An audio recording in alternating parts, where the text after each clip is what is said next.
My name is Joanna Thornton. I'm 29. At my rehearsal dinner, in front of 12 guests, my mother-in-law asked my mom what she does for a living, and then turned to the entire table and reduced 27 years of work to a punchline. 12 people heard it. Two of them laughed. One of them was a pastor. Nobody corrected her, including me. My mom didn't flinch. She didn't argue. She said something so quiet and so steady that I almost missed it. And then she changed the subject, because that's what dignity looks like when it's sitting at a table that doesn't deserve it. 3 weeks later, my mother-in-law needed help. The kind of help you can't buy with status or pride. And the name at the top of the recommended list, the only person qualified within 30 miles, belonged to the woman she'd just mocked in front of everyone who mattered. Before I tell you what happened at that door, take a second to like and subscribe, only if you genuinely want to hear the rest. Drop a comment with your location and local time. Let me take you back to that Friday night in April, the night before my wedding, at a restaurant in Millbrook, North Carolina. My mother's name is Diane Thornton, and she has been a home health aide for 27 years. She raised me alone. My father died in a construction accident when I was 11. Scaffold collapse, closed casket. Mom was 30 and had a daughter who wouldn't eat for 3 days after the funeral. She went back to work on the fourth day because the electric bill doesn't grieve. Here's what a home health aide does. Not what Beverly Ashford thinks they do, what they actually do. Mom wakes up at 5, drives 40 minutes to her patient's home, checks vitals, blood pressure, oxygen, temperature, administers medications, performs physical therapy exercises, prepares meals that match dietary restrictions down to the sodium milligram, bathes patients who can't lift their own arms, changes wound dressings, monitors for infection. When I was 9, she used to bring me along on Saturday shifts because she couldn't afford a sitter. I'd sit in the living room doing homework while Mom held the hand of a woman named Mrs. and Abel, an Alzheimer's patient who forgot her own children's names but remembered every word to Moon River. Mom sang it with her, every Saturday, for 6 years, until Mrs. Abel died in her sleep, with my mother sitting 3 feet away. Crestview Home Care is the largest home health agency in a 3-county region of central North Carolina. My mother is their highest-rated caregiver, 5 stars on every patient review for 11 consecutive years. She has certifications in stroke rehabilitation, dementia care, wound management, and fall prevention. She has never once been ashamed of what she does. "Not everyone can do this work, Joanna," she told me once, folding her scrubs at the kitchen table. "Don't let anyone convince you otherwise." I believed her. I still do. But believing something and defending it when it matters, those are two different things. I dated Marcus Ashford for 4 years before the wedding. He's a civil engineer, quiet, steady, the kind of man who double-checks load calculations and worries about bridge inspections on his day off. I loved him the first time he fixed my kitchen faucet and then apologized for the water stain on the counter. His mother, Beverly, was polite in the beginning. The kind of polite that takes you 6 months to realize is conditional. The first dinner at the Ashford house, she introduced me to a neighbor as Marcus's little girlfriend. We'd been together 2 years and engaged for 3 months. She asked where my mother went to school. She asked if our family owned or rented. She pointed to Marcus's diploma on the wall, NC State, back civil engineering, and said, "Do teachers still need a master's degree?" With her head tilted, the way you'd ask a child how their finger painting went. Marcus would squeeze my hand in the car after. "She's old-fashioned, babe. She'll warm up." 4 years. She never warmed up. But here's the thing I didn't catch until much later. Beverly never asked my mother what she did for a living. Not once in 4 years of holidays, birthday dinners, and engagement parties. She'd talk to Diane about the weather, about gardening, about whether the potato salad needed more mustard. Surface things, safe things. She steered around the question like a driver who already knows where the pothole is. Looking back, I think she always knew. She'd heard it from Marcus, or she'd looked it up, or someone told her at one of her book club meetings. As she knew exactly what my mother did. She was just waiting for the right audience. Magnolia Grove is the nicest restaurant in Millbrook, which means cloth napkins and a wine list that goes past $15. Beverly booked the private room. Her treat, she said. Generous, strategic. 12 people at a long table. Beverly's side. Herself, Marcus's two aunts, Carolyn and June, two of Beverly's book club friends, and a couple from her neighborhood, the Prestons. My side. Mom, her best friend Linda, my maid of honor Meg, and Pastor Jim Whitley, who would officiate the wedding. Beverly arranged the seating. She put herself at the head. Marcus and I sat in the middle. Mom was at the far end, between Linda and an empty chair. I noticed. I didn't say anything. The first hour went fine. Toasts, laughter. Marcus's Aunt June cried a little when she talked about watching him grow up. Pastor Jim told a story about a couple he married 40 years ago who still hold hands at church. Beverly ordered a second bottle of wine for the table. Mom wore a navy blue dress with pearl buttons. I knew she'd saved for 3 months to buy it. I'd seen the layaway receipt on her kitchen counter in January. She looked beautiful, straight-backed, smiling like a woman who belonged there, because she did. Then dessert came, and Beverly started making the rounds. She pulled up a chair next to each person, chatted, laughed, touched their arm. Working the room the way she always did, gracious hostess, center of gravity. She saved my mother for last. Beverly pulled out the chair next to Diane, sat down, crossed her legs, and smiled. So Diane, she said, loud enough for the table to hear. I don't think I've ever asked, what exactly do you do for a living? My stomach dropped, not because of the question, because of the smile. My mother set down her fork, folded her hands on her lap, and I watched her do the thing she's done 10,000 times in 27 years, of walking into rooms where no one thinks she belongs. She met it head on. I'm a home health aide, Mom said, calm, clear. Have been for 27 years. Beverly didn't look at Mom when she answered. She turned to the table, all 12 faces, and raised her eyebrows like she'd just heard something amusing. Oh, Beverly said. So you clean up after people for money. The room stopped. Linda put her knife down. Pastor Jim looked at his plate. Aunt Carolyn pressed her lips together. Aunt June covered her mouth with her napkin, but I heard the laugh behind it. Beverly's friend Marlene let out a small high sound, not quite a gasp, not quite a giggle. The Prestons looked at each other. Marcus's hand found mine under the table. He squeezed. I squeezed back so hard my knuckles went white. Mom smiled. Not a weak smile, not a polite smile. The smile of a woman who has heard this sentence in 10 different forms from 10 different people across 3 decades of doing work most human beings won't last a week in. Someone has to, Mom said. Beverly laughed. She reached over and patted Mom's shoulder, the kind of pat you give a golden retriever. Well, at least you're honest about it. She stood up, straightened her blouse, and walked back to her seat at the head of the table. Mom's hand found mine under the tablecloth. She squeezed once. Gentle, steady. Don't. Not tonight. I listened. I sat there with 12 witnesses and a mouthful of words I didn't say, and I listened to my mother tell me to stand down on the worst night of her year. That's the part I still can't forgive myself for. The rest of the dinner lasted another 40 minutes. It felt like 4 hours. Mom finished her water. She laughed at Pastor Jim's stories. She complimented the crème brûlée. She did every single thing a person does when they've decided that the people at this table will not see them break. She didn't eat another bite. I watched the dessert plate sit untouched in front of her for 20 minutes. She moved the spoon once, so it looked like she'd tried it. Marcus leaned toward my ear. I'm sorry, I'll talk to her. When? I whispered. After dessert? He didn't answer. Pastor Jim, a man who's been running a congregation for 30 years and can read a room the way my mother reads a blood pressure chart, pulled his chair closer to Mom and asked about her work. Genuinely. Tell me about your patients, Diane. What's the longest you've cared for someone? Mom told him about Mrs. Abel. 6 years, the Alzheimer's, the singing.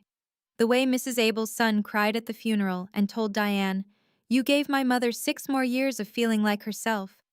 Pastor Jim set his hand on the table near my mother's. That's ministry, Diane, he said. That's real ministry. At the head of the table, Beverly was laughing with Marlene about a cruise she was planning. She didn't look down our direction once. When the valet brought the cars around, Beverly kissed Marcus on the cheek, shook my hand, and said, "Lovely evening. I see you at the altar." She walked past my mother without a word, not even a nod. Mom stood on the sidewalk in her pearl-button dress, watching Beverly's Lexus pull away, and I realized something that made my throat close. Beverly hadn't forgotten what she said. She simply didn't think it required an afterthought. The car ride home was 11 minutes. I know because I watched the dashboard clock the entire time. Neither of us spoke until mile 6. "Mom," my voice cracked. "I should have—" "You did exactly right," she said, staring out the passenger window. "Tomorrow is your wedding. That's what matters. It's not all that matters. Tonight it is." I gripped the steering wheel.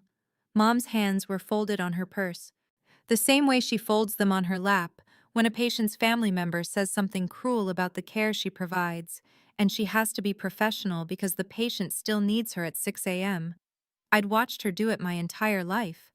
I just never realized I was watching a woman hold herself together. We pulled into her driveway. The porch light was on. She always leaves it on, even though she lives alone, because she says an empty house shouldn't look empty. She got out, walked around to my window, and leaned in, hugged me through the open frame. "You are marrying a good man, Joanna. His mother is his mother. You are my daughter. Those are separate things." She kissed my forehead, walked up the steps, waved from the door, went inside. I sat in the driveway with the engine running for 3 full minutes. I was shaking. Not from sadness, from rage. My mother had just been called a maid in front of 12 people on the night before my wedding, and she was the one comforting me. I was about to pull away when I glanced at the kitchen window. The light was on. Mom was sitting at the table, alone. She was crying. It was the first time I'd seen my mother cry since my father's funeral 18 years ago. I almost went back inside. I should have gone back inside. Instead, I drove home and married Marcus the next morning. The wedding was beautiful. 70 guests, white chairs on a lawn, dogwood trees in bloom. April in North Carolina, warm enough for bare arms, cool enough that nobody sweats through their suit. Mom wore a navy blue A-line, different from the rehearsal dress. She sat in the front row on my side, back straight, chin up, with a single tissue folded in her palm. She didn't use it until the vows. Beverly wore cream satin, not white. She knew exactly where the line was, but close enough that 3 people asked me later if she'd done it on purpose. We didn't do a father-daughter dance. We did a mother-daughter dance instead. Mom and I swayed to "What a Wonderful World" in front of 70 people, and for 3 minutes, Beverly Ashford and her rehearsal dinner didn't exist. Mom held me the same way she held me the night Dad died. One hand on my back, one hand on the back of my head. And I heard her whisper, "Your father would be so proud of you." Beverly watched from her table. She didn't clap when the song ended. During the reception, I overheard her talking to the Prestons. "Lovely ceremony. A bit simple for my taste." She said it the way you'd review a restaurant. Polite, distant, already composing the 3-star rating. Marcus's toast, he mentioned Diane by name. "I want to thank Diane Thornton, my mother-in-law, for raising the most extraordinary woman I've ever met." Half the room clapped. Beverly's smile tightened at the corners, and she lifted her champagne glass without drinking from it. The wedding was beautiful, but weddings end. And what comes after? That's the real marriage. Not just to Marcus, to his entire family. The next 3 weeks proved that. 2 weeks after the wedding, Beverly invited us to Sunday dinner. "Just close family," she said on the phone to Marcus. Nothing fancy. Her living room had fresh flowers on every surface. She'd made pot roast with a recipe she told us twice she'd found in Southern Living. She introduced me to a neighbor who'd stopped by to return a casserole dish. "This is Joanna," Beverly said. "She teaches little ones, Third grade, isn't it? Her voice hit that pitch, the one that sounds warm until you listen for the blade underneath. I love my job, I said. Of course you do. She patted my arm. And Marcus makes enough for both of you, so there's no pressure. I let that one pass. Dinner, pot roast, be civil. After the meal, clearing plates, I asked, Beverly, when should we have Mom over for a family dinner? She didn't look up from the dish she was drying. Oh, it's just close family for these, dear. I'm sure your mother understands. She is close family. She's my mother. Beverly set the dish down carefully, turned, smiled. Of course. Next time, maybe. There was never a next time. Over the following weeks, Diane's name didn't come up at the Ashford table. Beverly planned a 4th of July barbecue, extended family, neighbors, book club friends, and the invitation list didn't include my mother. When I asked Marcus about it, he said he'd handle it. When I asked Beverly directly, she said, The guest list is already finalized, Joanna. We simply don't have the space. Her backyard holds 40 people. There were going to be 20. My mother never asked why she wasn't invited. She never brought it up. That's the thing about people with real dignity. They don't beg for a seat at a table that doesn't want them. They just stop expecting the invitation. I ran into Marcus's Aunt Carolyn at the Harris Teeter on a Tuesday morning. She was in the cereal aisle. And she had the face of a woman who'd been carrying something she needed to put down. Joanna, can I talk to you a second? We stood between the Cheerios and the granola, and Carolyn told me what her sister had been saying at book club. Beverly told them Marcus married someone from a working family. She said your mother's job is, how did she put it, not exactly what she'd envisioned for the Ashford family. Carolyn looked at the floor. I should have said something to her. I didn't. I'm telling you now because you deserve to know. My hands were shaking when I gripped the shopping cart. I thanked Carolyn. I paid for my groceries. I drove home. That night, I told Marcus, word for word. He leaned back on the couch and ran both hands through his hair. I'll talk to her. You said that 3 weeks ago. What do you want me to do, Joe? You cut her off? I want you to tell her my mother deserves respect. In the same room. In front of the same people. He stared at the ceiling for a long time. Then he picked up his phone and called Beverly. I could hear Beverly through the speaker from across the room. Her voice went high and watery inside 10 seconds. I never said anything cruel, Marcus. Carolyn misunderstood. You know how she gets. I was just making conversation. Marcus closed his eyes. He told her to be more careful. He told her Joanna was upset. He hung up and said, She says it was a misunderstanding. I looked at him. He looked at the wall. He wanted to believe her. Or maybe he just wanted this to be someone else's problem. Either way, it was easier than the truth. Beverly called Marcus on a Thursday. I know because he went out to the garage to take it. And when he came back, he looked like a man who'd been handed a map with no roads on it. My mom thinks... He stopped, sat down, started over. She's worried about the kind of environment we'd be raising kids in. She said that. She said Dad worked his whole life so I could have more. Gerald was a plumber, Marcus. He fixed pipes. He would have respected my mother. Marcus didn't respond to that. Instead, he said the thing I'd been dreading. Do you think maybe your mom is being a bit sensitive about all this? I stood up from the kitchen table. My chair scraped the floor so loud the dog flinched. Sensitive?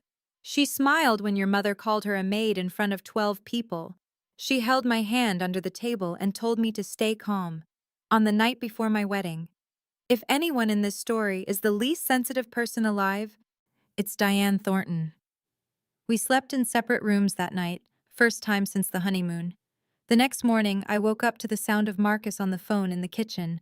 I stood in the hallway and listened. Diane, I'm sorry. What I said last night about you being sensitive, that was wrong. That wasn't fair. Silence. Then my mother's voice, tinny through the speaker. Honey, I don't need anyone to fight for me. Just don't let her change who you are. Marcus hung up. He saw me standing in the doorway. His eyes were red. She forgave me in 10 seconds, he said. I don't deserve that.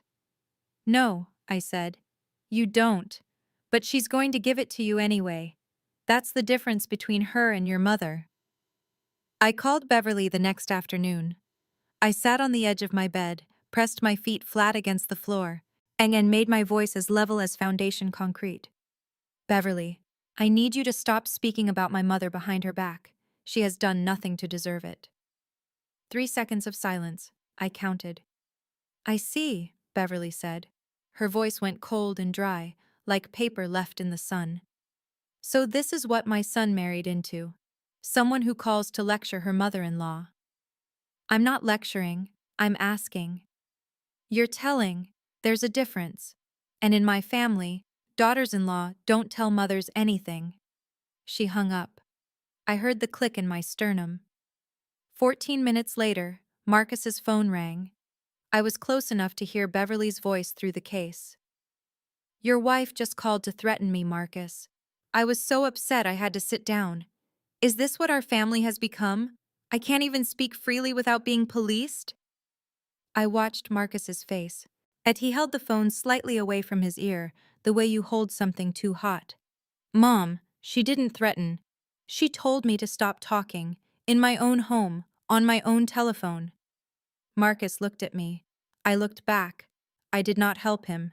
He spent 20 minutes trying to calm her down. When he hung up, he sat on the couch with his elbows on his knees and said nothing for a long time. She flipped it, I said. I set a boundary, and she turned it into an attack on herself. Marcus rubbed his face. I know. So what happens now? He didn't answer. Neither did I. We both just sat there in a house that felt smaller than it had that morning. Then something happened that changed everything. Not because anyone planned it. Because the body doesn't wait for convenient timing. I need to pause here for a second.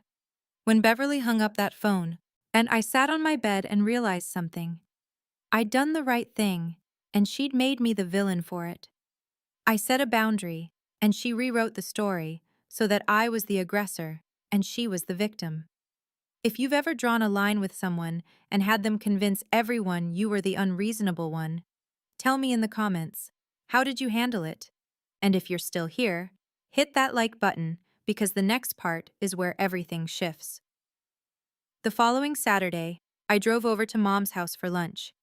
She was at the kitchen table with a 3-ring binder open and a highlighter in her hand. What's all this?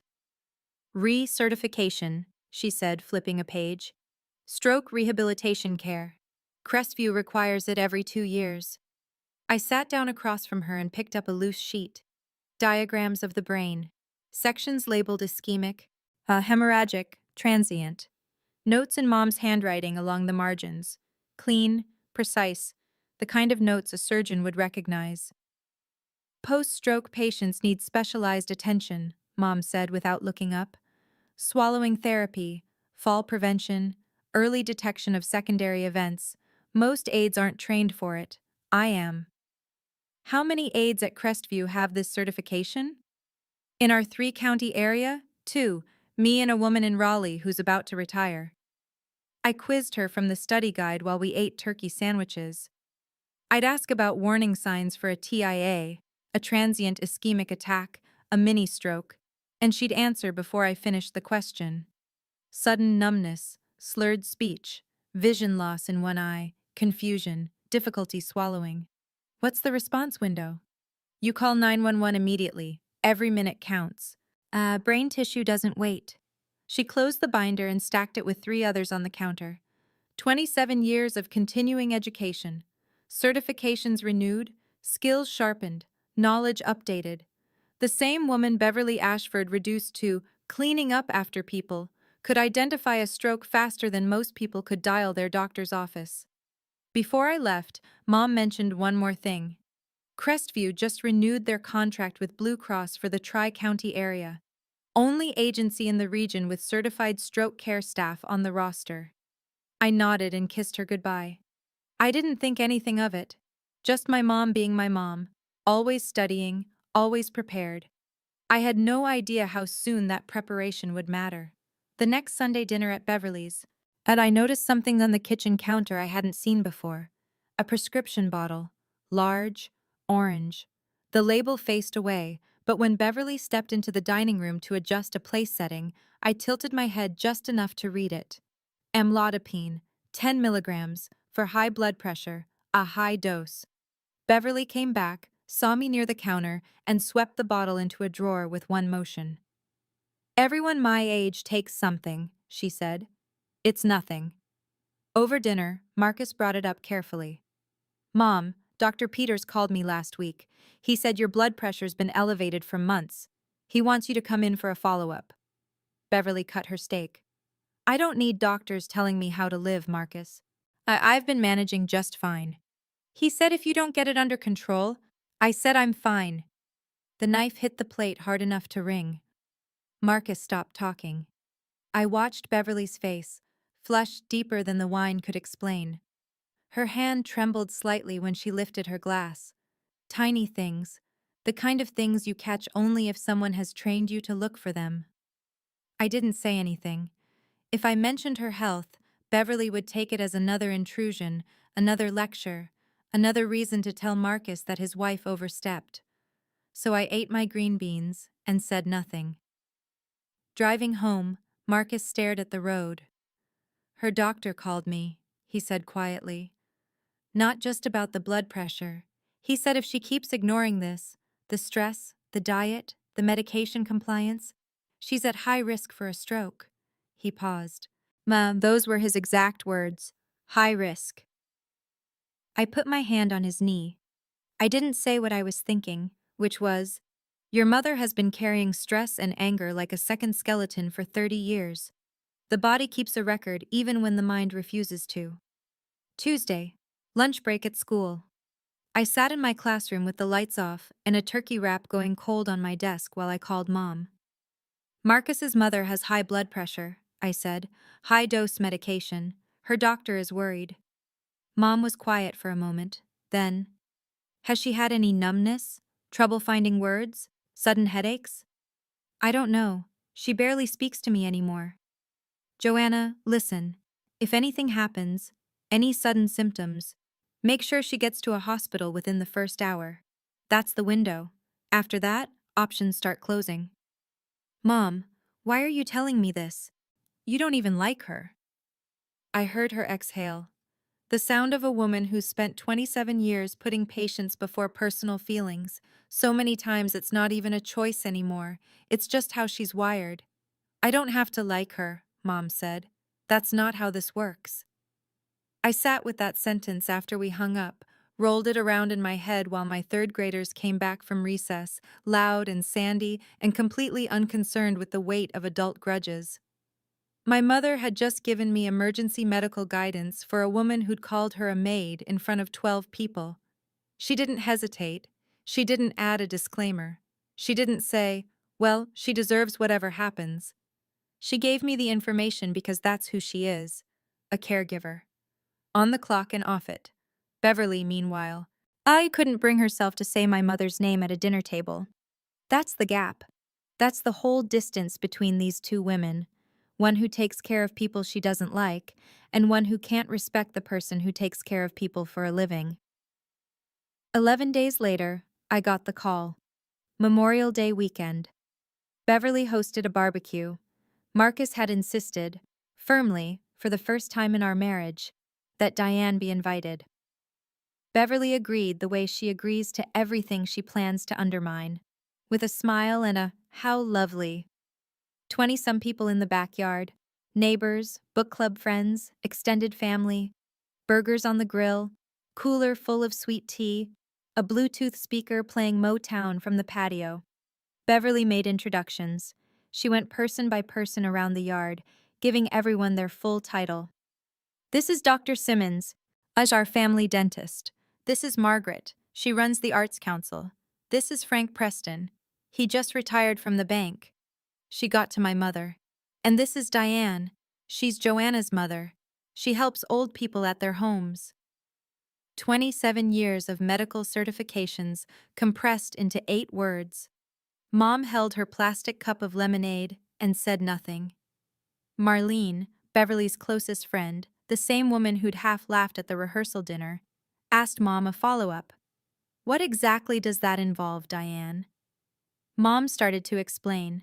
Stroke rehabilitation, wound care, medication management, fall prevention protocols. I watched Marlene's eyebrows rise as my mother described the clinical detail of what she does every day. Beverly stepped in before Mom finished.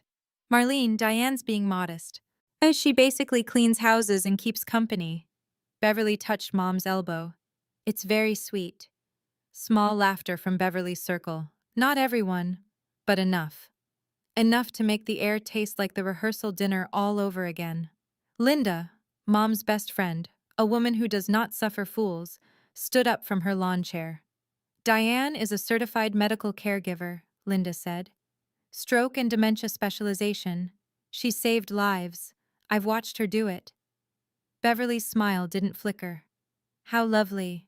Who wants more potato salad? She walked away. Mom set her cup down on the picnic table and didn't pick it up again.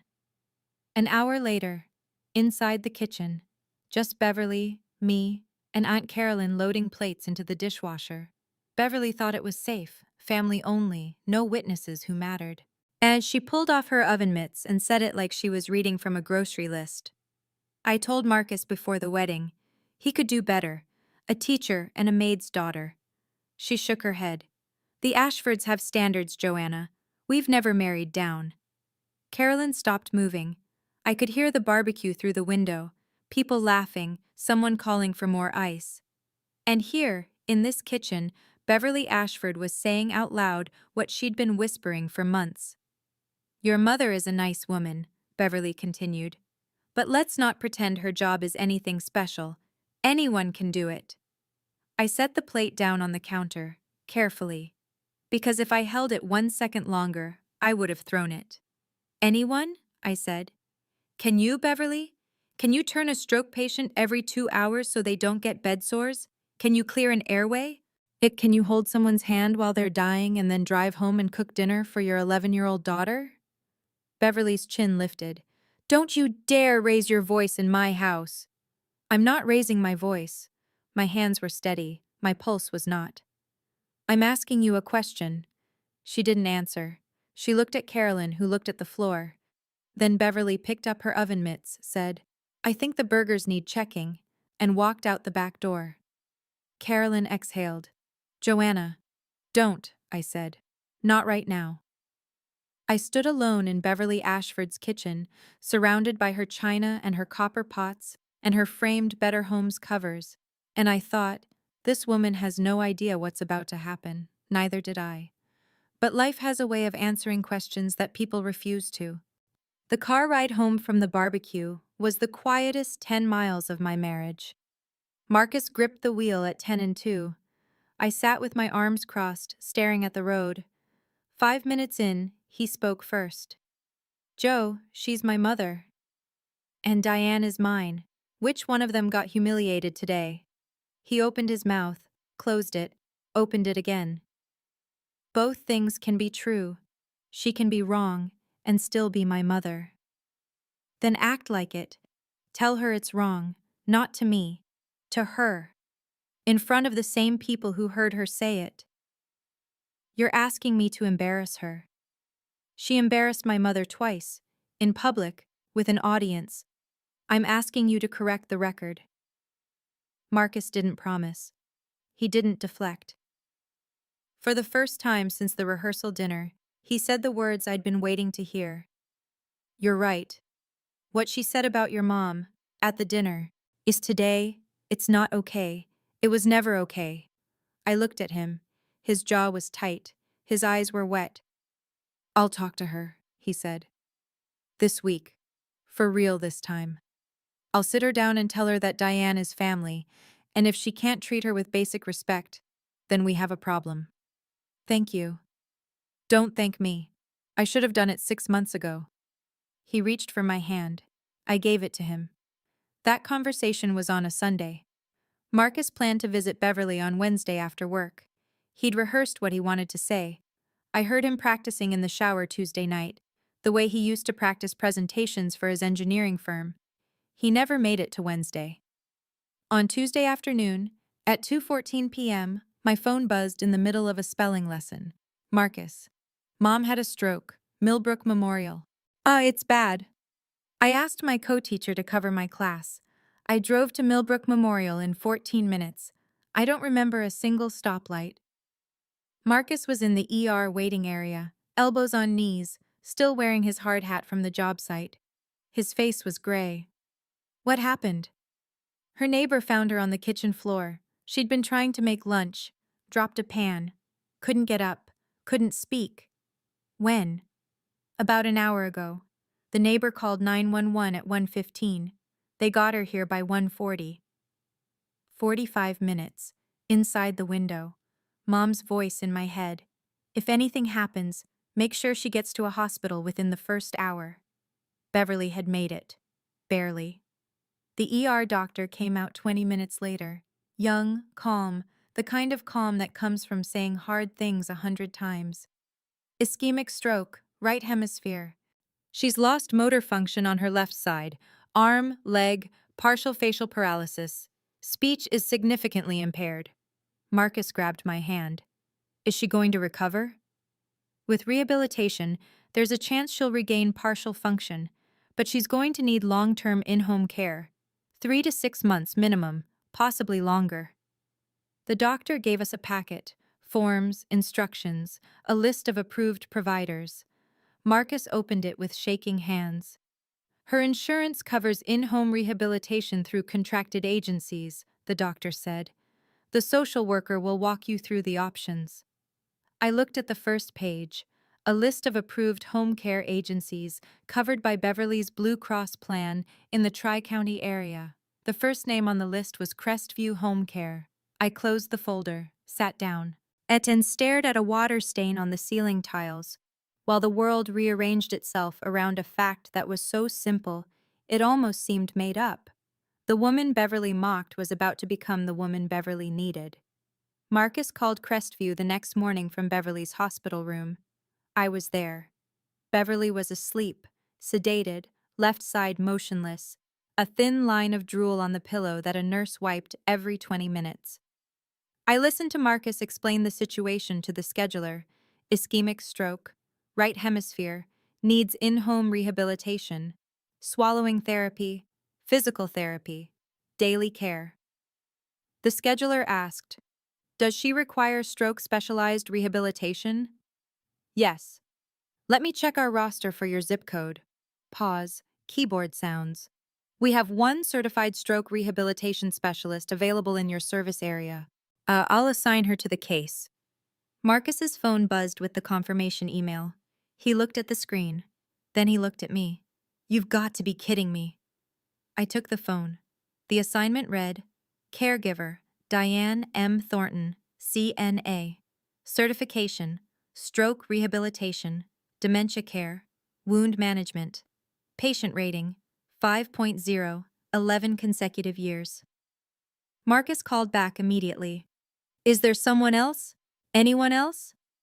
The scheduler, Ruth Calloway, Diane's supervisor, was direct.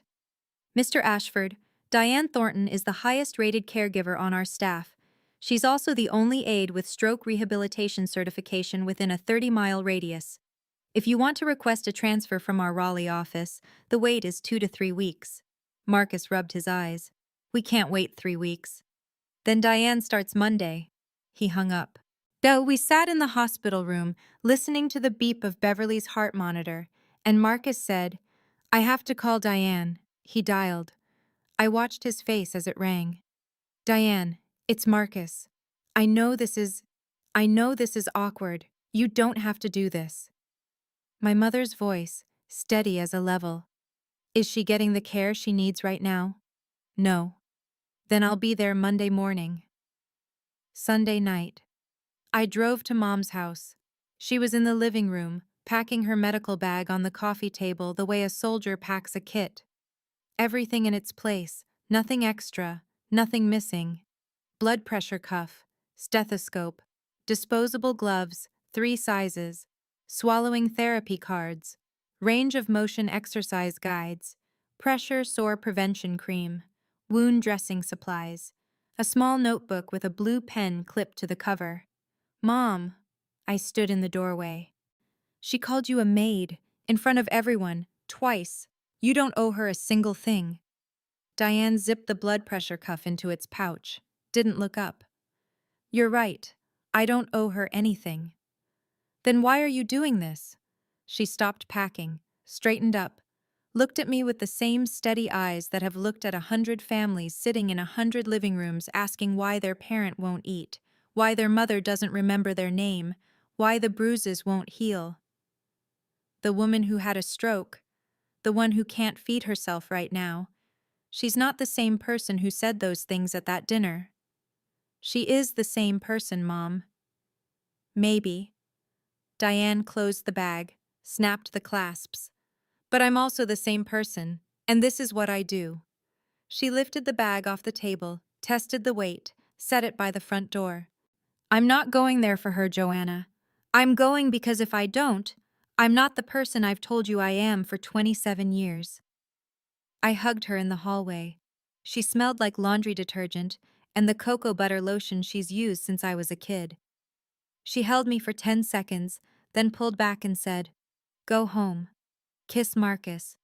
I'll see you after my shift tomorrow." I drove home in the dark and thought, Beverly Ashford has no idea what's about to walk into her house. Monday morning, 8 a.m. Marcus opened the front door of Beverly's house. Diane stepped inside wearing her Crestview uniform, navy blue scrubs, white sneakers, her name badge clipped to the left pocket, medical bag in her right hand.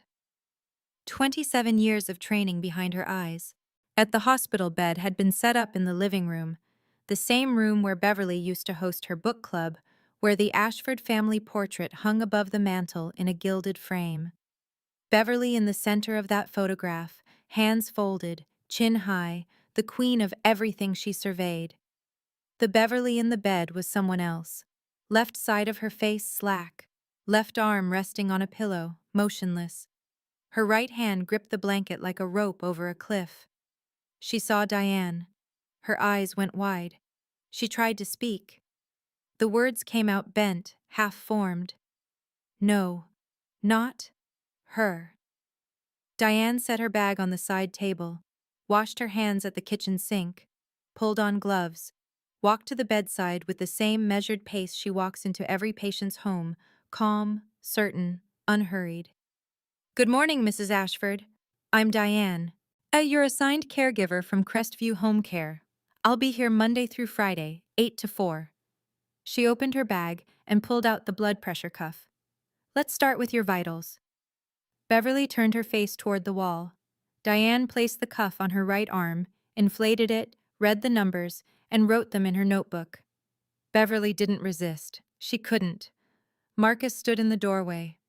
I know because he called me that night and described it, his voice cracking the way it hadn't since the hospital. He wasn't crying because his mother had a stroke. He was crying because he'd just watched Diane Thornton do exactly what Beverly said she did, take care of someone. And for the first time, he understood it wasn't small. The first week was war without weapons. Beverly refused to eat when Diane cooked. Diane placed the meal on the bedside table and left the room. 30 minutes later, the plate was clean. Beverly pressed the call button every 10 minutes. Water, but colder. A different pillow. The blinds open. The blinds closed. The television on. The television off. She couldn't walk, couldn't dress herself, couldn't brush her own teeth, but she could still try to make Diane jump. Diane jumped, every single time, without irritation, without sighing, without the smallest flicker of resentment crossing her face. She adjusted the blinds and brought the water and fluffed the pillow as though each request was the first one she'd received all day. On Wednesday, Beverly told Marcus she wanted a different caregiver. Marcus sat on the edge of her bed and said, Mom, she's the only one qualified within 30 miles. Unless you want to go to a rehab facility. Beverly's jaw tightened. She didn't mention it again. Friday afternoon, Diane filed her first weekly report. I saw it because Marcus showed me, expecting commentary or anger or vindication. Here's what it said. Patient resistant to initial therapy. Recommend continued daily swallowing exercises and gentle range of motion work. Blood pressure trending downward. 148/92. Improvement from admission. Adjusting daily schedule to accommodate patient preference for morning vitals. Will reassess therapy compliance next week. Professional, clinical. Not a single personal word. Not a hint of history. Not a trace of the rehearsal dinner, or the barbecue, or the word maid, or the 2 pats on the shoulder. I read it twice. Then I handed the phone back to Marcus and said, "That's my mother." He nodded. "Oh, I know." My mother was treating the woman who humiliated her the same way she treats every patient who's ever pushed her call button, with competence so complete it doesn't need commentary. And somehow, that was the most powerful thing she could have done. I know what some of you are thinking right now. Why? Why would my mother do this? Why not say, "Find someone else, Beverly"? Trust me, I asked her the same thing. But my mom taught me something I'm still learning. The way you treat the people who hurt you says more about you than it ever says about them. If that makes sense to you, subscribe. Because the next part is when Beverly starts to understand it too. By the third week, the silences between them changed. Not friendly, not warm. But the edge was gone from Beverly's voice when she said Diane in the morning. And she stopped pressing the call button as a power play. She started pressing it only when she needed something. Diane ran swallowing therapy every day at 10 a.m. She'd sit beside the bed with a small cup of thickened water and a set of flashcards showing tongue positions. Beverly would try, cheeks hollow with effort, eyes wet with frustration, and Diane would wait. If Beverly choked, Diane wiped her chin, steadied her shoulders, and said, "Again, you've got this." Week 3, Diane found something during the daily skin check. A pressure sore forming on Beverly's left heel. Stage 1. Redness that didn't blanch. Diane documented it, repositioned Beverly's leg on a foam wedge, applied a barrier cream, and adjusted the turning schedule from every 3 hours to every 2. Most people don't catch these until stage 2, the visiting nurse told Marcus during a check-in. Your mother's aide caught it early. That probably saved her from a wound that takes months to heal. Marcus called me after. The nurse said Mom's care is exceptional, best she's seen in years. Week 4. Diane was helping Beverly with range of motion exercises, holding her left hand, bending each finger slowly, stretching the tendons that hadn't moved on their own since the stroke. Beverly looked down at their hands, her hand in Diane's. The woman she'd mocked, holding her fingers with the gentleness of someone who's done this 10,000 times and still believes it matters. Beverly spoke, halting, slow, her best sentence since the stroke. "Thank you." Small, reluctant, but real. Diane didn't flinch, didn't celebrate, didn't pause. She bent the next finger and said, "Same time tomorrow, Beverly. Same time every day." Week 5. Wednesday, 11:20 in the morning. Diane was running swallowing therapy when Beverly stopped mid-sentence.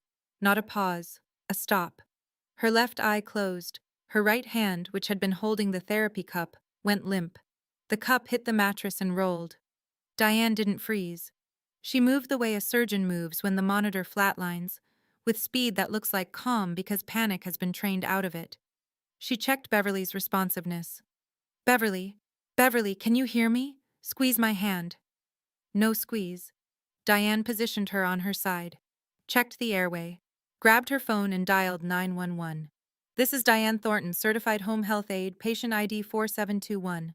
I have a 62-year-old female post-ischemic stroke presenting with sudden loss of consciousness, left eye ptosis, and right side flaccidity. Onset approximately 90 seconds ago. I believe this is a TIA, requesting immediate transport." She hung up and monitored Beverly's breathing, counted the seconds, documented the exact time of onset in her notebook. The paramedics arrived in 8 minutes. They found Diane with 2 fingers on Beverly's radial pulse, a blood pressure reading already logged, and a timeline of symptoms written on a sticky note attached to the stretcher rail. The lead paramedic read the note. Who identified the TIA? I did. Are you a nurse? I'm a home health aide. He looked at Diane for a long moment. You probably just saved her from a full secondary stroke. At the hospital, the neurologist confirmed it. A transient ischemic attack, a warning shot from a brain still healing. If the response had been delayed by 15 minutes, Beverly likely would have lost her ability to speak permanently. Marcus called me from the hospital hallway.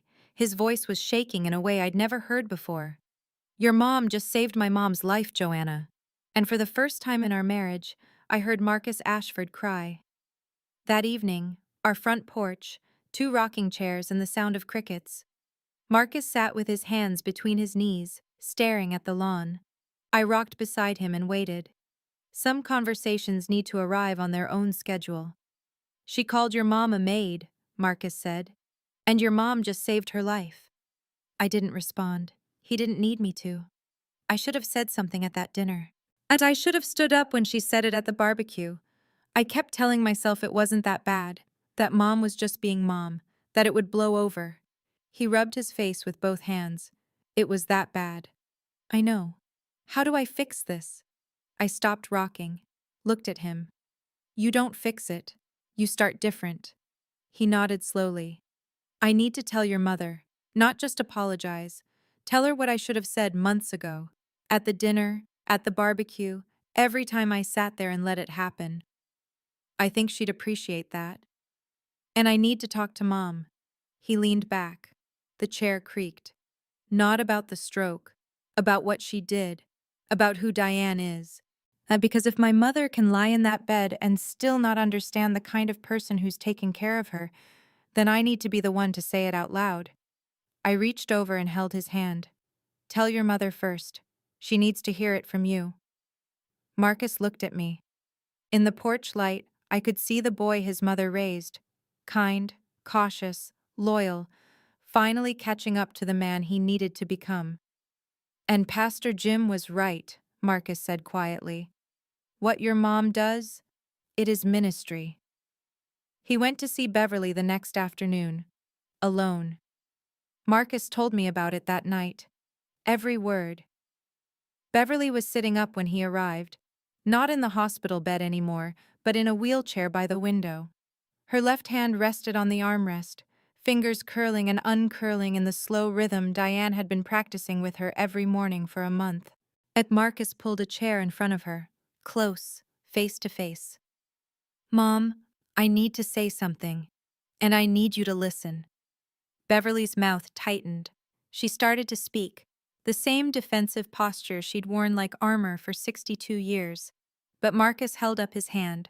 Please, she stopped. At the rehearsal dinner, you humiliated Diane in front of 12 people. At the barbecue, you did it again. You called her a maid. You told your friends we married down. You told me my wife's family wasn't good enough. Beverly looked at her lap. And you know what Diane did? Marcus leaned forward. She showed up at your door every morning at 8 o'clock. She fed you. She bathed you. She caught a pressure sore before it got infected. She ran therapy on your hand until you could hold a cup. And 2 days ago, she identified a mini stroke in 90 seconds and saved you from losing your voice forever. He paused. Beverly's right hand was gripping the wheelchair arm. Her left hand, the one Diane had exercised every day, was trembling. I should have stopped you a long time ago, Marcus said. I didn't. That's on me. But this ends now. Diane is family, not because of me and Joanna, because of what she's done. Beverly didn't speak.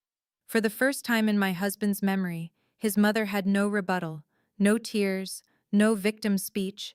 She just sat there, looking at the hand that Diane Thornton had taught to move again. Week 8, a Tuesday morning. Diane arrived at the usual time. Beverly was in the kitchen, not the bedroom, the kitchen. She was sitting at the table in her wheelchair, hands wrapped around a mug of tea. And in front of this empty chair across from her sat a second mug. Steam rising. Diane set her bag down, looked at the tea, looked at Beverly. Beverly's voice was slow, careful, every word costing effort. Diane, I owe you. She stopped, pressed her lips together, tried again. At that dinner, what I said. Beverly stared at the mug. I knew what I was doing. I wanted everyone at that table to see that I was above you. Her chin trembled. And now you're the reason I can hold this cup. Diane pulled out the chair, sat down, picked up the mug and took a sip. She didn't rush. She didn't prompt. She gave Beverly the same thing she gives every patient. Time. I didn't come here for an apology, Beverly. Diane set the mug down. I came here because this is what I do. I take care of people, even the ones who don't think I'm worth much. Beverly cried. Not the performative tears she'd used on Marcus over the phone, not the victim cry, the strategy cry. This was the cry of a woman sitting across from the person she'd tried to diminish and realizing, with the clarity that only helplessness can provide, that she'd been wrong about the most basic thing, the value of another human being's work. Diane didn't hug her. She didn't say, "It's okay," because it wasn't okay. She sat there. She drank her tea. And after a while, she placed her hand flat on the table, not reaching, just resting. Beverly placed her hand on top of Diane's, slowly, with the left hand, the one that couldn't move 8 weeks ago. That was enough. They sat at that table for another hour. Diane told me about it later. Not everything, and just the parts she thought I should hear.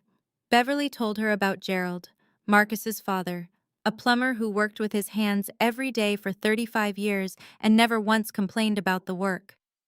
What Beverly didn't talk about, what she'd hidden from everyone in Millbrook for 3 decades, was where she came from before Gerald.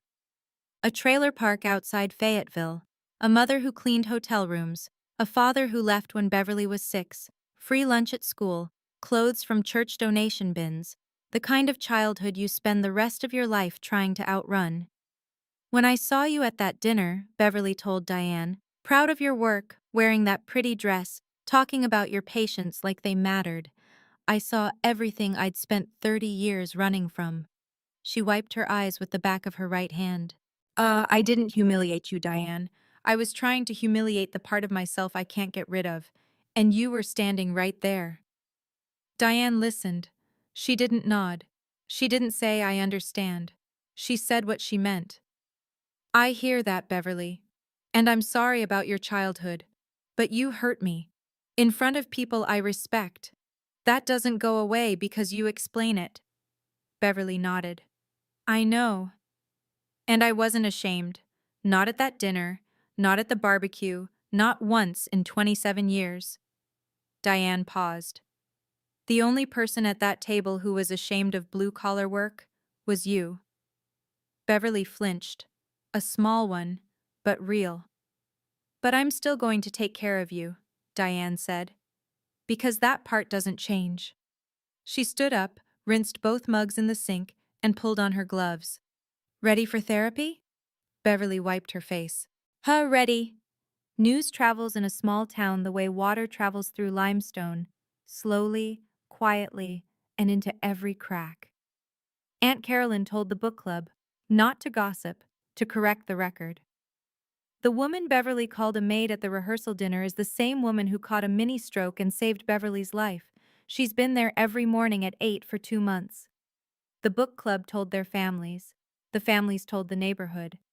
By mid-July, half of Millbrook knew the story. Beverly's neighbor, Mrs. Delgado, stopped Diane in the driveway one afternoon. You're the one who caught the TIA? I am. My husband has high blood pressure and diabetes. Could you check on him sometime? Just a quick visit? Diane gave her a Crestview card. At the grocery store, Marlene, Beverly's closest friend, sent the woman who'd laughed at the rehearsal dinner and again at the barbecue, found Diane in the produce section. Diane. Marlene held a bag of apples like a shield. I owe you an apology. I laughed when Beverly said those things. Both times. I shouldn't have. I was wrong. Diane looked at her. Thank you for saying that, Marlene. She's lucky to have you. She's lucky to be alive. Those are different things. Crestview picked up 12 new client referrals in the Tri-County area over the next 2 months.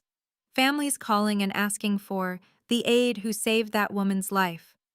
Ruth Calloway submitted Diane's name for the State Caregiver of the Year award. Beverly heard the talk. For the first time in her life, the public narrative was moving without her hand on the wheel. She couldn't edit it. She couldn't rephrase it. Yet she couldn't host a dinner party and redirect the conversation. She told Carolyn, "She deserved better from me." It was the truest sentence Beverly Ashford had spoken in 30 years. June. 4 months after the stroke. Beverly could walk with a walker. She could eat solid food. She could speak in full sentences, though some words still took a second try. Her left arm had 80% range of motion. Diane's assignment was ending. Crestview would transition Beverly to a maintenance caregiver for the remaining physical therapy. Someone competent, someone fine, but not Diane. The last day was a Friday. Diane arrived at 8, ran vitals, did a final round of therapy, and spent an hour writing a transfer report so detailed the incoming aide would know Beverly's exact preferences. Tea at 9, not 9:30, blinds open first thing, a left heel checked twice daily. At 3:45, Diane packed her bag, wiped down the blood pressure cuff, tucked the notebook into the side pocket. Beverly stood at the front door, standing, with her walker, yes, but standing, in the doorway of her own house, on her own feet, watching the woman she once dismissed walk across her living room one last time. "I don't have the right words, Diane." "You don't need the right words." Diane snapped the bag shut. "You just needed to let me do my job." She stopped at the door. They stood face to face, Beverly with her walker, Diane with her medical bag, two women who'd started this story on opposite sides of a dinner table and ended it on opposite sides of a threshold. "Take your medication," Diane said. "Keep your follow-up appointments. And if you feel any numbness or sudden headaches, that you call 911 first and Marcus second." Beverly nodded. Then she lifted her left arm, the arm that hadn't moved the day Diane walked in, and waved. Diane waved back, walked to her car, set the bag on the passenger seat, started the engine. She didn't look in the rearview mirror. She didn't need to. She knew exactly who she was when she drove in, and she was the same person driving out. Thanksgiving, 5 months after the stroke, 7 months after the rehearsal dinner. The invitation came by mail. Not a text, not a phone call. A card. Cream-colored stock, Beverly's handwriting. Addressed to Diane Thornton. Not Joanna's mother. Not that home health woman. Her name. 15 people around the table. Beverly at the head, standing with one hand on the back of her chair, the other on the table for support. She'd practiced this, as I could tell, the way she shifted her weight, the way she steadied her voice before speaking. "I want to say something," Beverly said. The room went quiet, forks down, eyes up. "Last year at a table like this one, I said something I'm ashamed of, to someone who deserved better than what I gave her." She looked down the table at Diane, who was sitting 3 seats away, not at the end, not by the door, but in the middle, between Marcus and Linda. "Diane, I'm grateful you're at this table, and I'm grateful you were at my door when I needed you most." The room held its breath. Aunt Carolyn wiped her eyes. Marlene, at this dinner by Beverly's invitation, stared at her plate. Marcus squeezed my hand under the table. This time, the squeeze meant something different than it had at that rehearsal dinner. This time it meant, "Look what happened. Look what your mother did." Diane straightened her napkin. She looked at Beverly the way she looks at a patient who's just taken their first step after weeks in bed. Not with triumph, not with vindication, but with the quiet acknowledgement that progress is progress, even when it comes late. "Thank you, Beverly," Diane said. "Now pass the potatoes." Laughter. Real laughter. The kind that fills a room from the inside out. It wasn't perfect. Beverly was still Beverly. But that sentence, in front of 15 people, was the public correction that Diane had never asked for, and Beverly had finally chosen to give. I used to think standing up for someone meant fighting, raising your voice, making a scene. telling the room exactly what you think of the person who wronged you and watching them shrink. My mother showed me a different way, and she showed up every morning, 8 o'clock. She packed her bag, drove to the house of the woman who'd humiliated her, and did the job she's been doing for 27 years. She didn't lecture Beverly, she didn't bring up the dinner, she didn't say, "I told you so," when she caught the TIA or when Beverly's hands started moving again. She just worked, and the work spoke for itself, louder than any speech at a rehearsal dinner, louder than any insult at a barbecue, louder than anything Beverly or I or Marcus could have said. Diane Thornton still wakes up at 5 a.m. She still drives to patients' homes. She still checks vitals, runs therapy, changes dressings, and holds hands. She's still the highest-rated caregiver at Crestview Home Care. Nothing about her job has changed, because it never needed to. So what changed was this. The people around her finally caught up to what she already knew.